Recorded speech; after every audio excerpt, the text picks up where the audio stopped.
માનनीय મુખ્યમંત્રીશ્રીના માર્ગદર્શન નીચે પાંજરાપોળના ગૌશાળાની એટલે ગૌમાતા પોષણ યોજનામાં 4,42,000 પશુઓને લાભ મળી રહ્યો છે। એ તારીખ આપણે 22-23ના વર્ષની એ તારીખો હતી।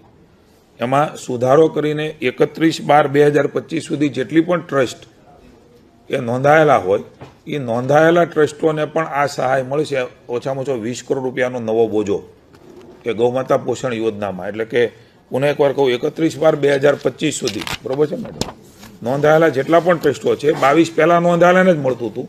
હવેથી માનીય મુખ્યમંત્રીશ્રી નિર્ણય અમારા વિભાગે નિર્ણય લીધો છે, અમે માર્ગદર્શન નીચે કે હવે પછી જે પાંજરાપોળના ગૌશાળાઓ છે એ 31/12/2025 સુધીમાં જે નોંધાયેલા છે એ બધાને ગૌમાતા પોષણ યોજનાનો લાભ એ હવેથી મળવાનો છે।